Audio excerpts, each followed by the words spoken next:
If you ask most people about the Old Testament books of Ezra and Nehemiah, you would likely draw blank stares. Some would be vaguely aware that there are indeed books of the Bible named Ezra and Nehemiah. Others probably wouldn't even be sure of that. Even fewer could tell you anything about the books, when they were written, what they talk about, or even where they may be found in the Bible. In my book, all of this qualifies the books of Ezra and Nehemiah as among the obscure books of the Bible. But just because they are relatively obscure doesn't mean they are unworthy of our attention.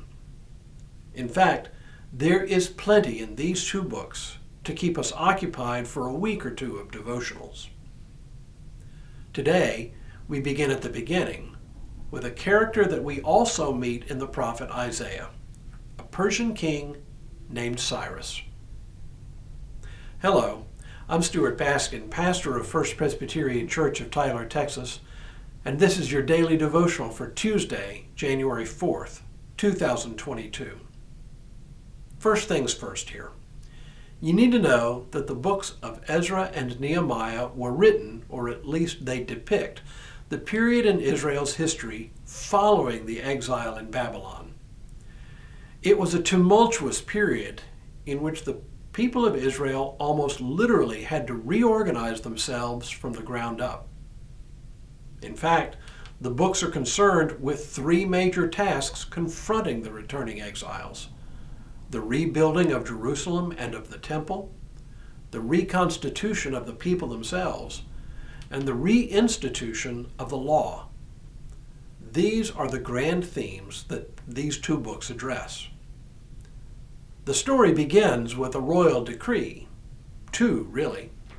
The first is an indirect decree from God to Cyrus, the Persian king, and the second is the decree of Cyrus himself.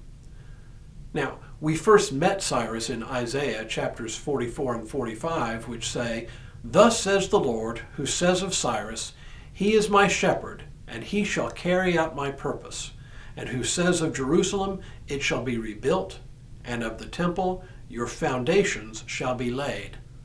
Thus says the Lord to his anointed, to Cyrus, for the sake of my servant Jacob and Israel my chosen, I call you by name. I surname you, though you do not know me." These words were written or spoken to the people while they were in exile in Babylon, words that signaled God's intention to release them from exile.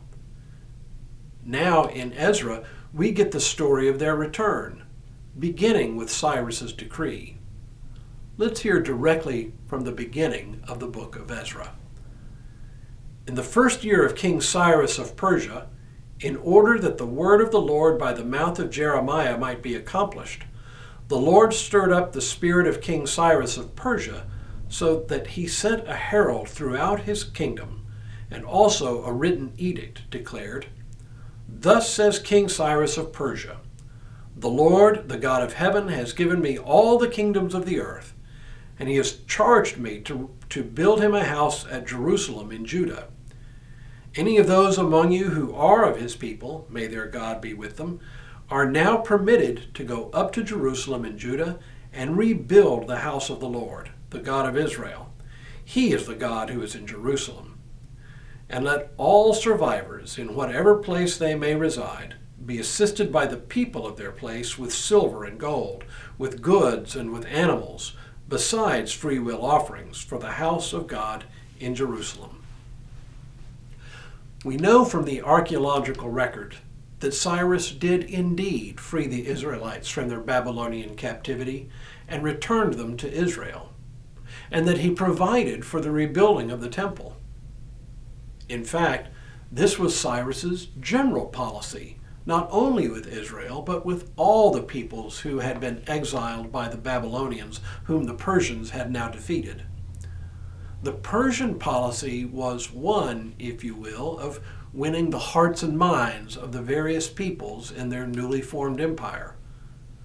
The claim in Ezra, though, is that while it may have been Cyrus's general policy, It was God's hand in directing that policy. Of the several interesting features of Cyrus's decree, one stands out to me. The description of Israel's God. Cyrus says, "He is the God who is in Jerusalem."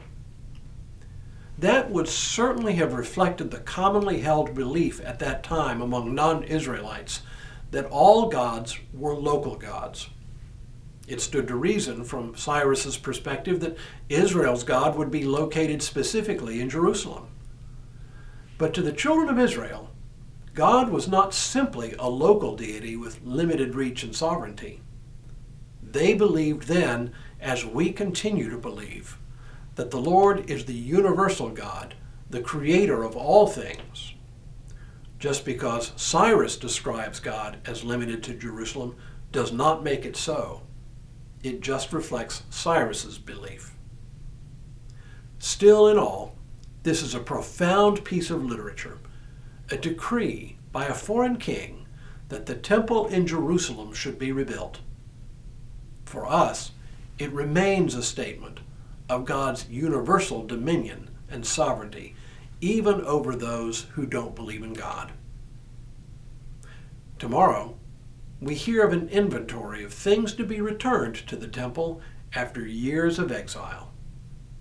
But for now, may God continue to bless you and keep you in all that you do, this day and in all the days ahead.